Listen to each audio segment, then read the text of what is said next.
कुछ दिन पहले मेरी बहन का जन्मदिन था और मुझे अपनी बहन को कोई अच्छा सा गिफ्ट देना था। वो दिन करीब आते जा रहे थे, पर मेरी जेब बिल्कुल खाली थी।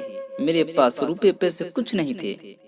इसलिए मैं परेशान था कि मैं अपनी बहन को गिफ्ट कैसे दूंगा। आखिरकार मेरी बहन का जन्मदिन आ ही गया। उस दिन मेरे पास सिर्फ 5 रुपए ही थे। मैंने सोचा कि कोई अच्छा सा गिफ्ट खरीदने के लिए तो मेरे पास पैसे है नहीं।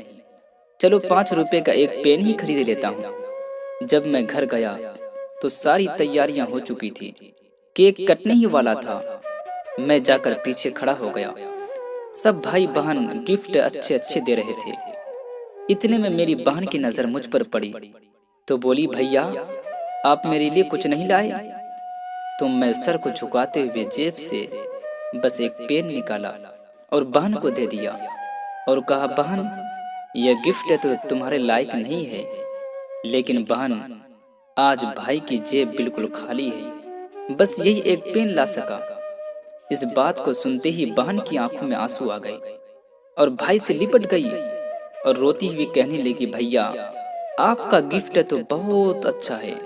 आपका गिफ्ट तो सारे लोगों से महंगा और अच्छा है, इसलिए कि इसमें आपका प्यार है, इसलिए कि इसमें एक भाई की मोहब्बत है। खुश नसीब है वो भाई जिसकी बहन उसे जान से भी ज्यादा प्यार करती है। भाई जितना भी परेशान कर ले अपनी बहनों को, मगर भाई बहनों की जान होती है।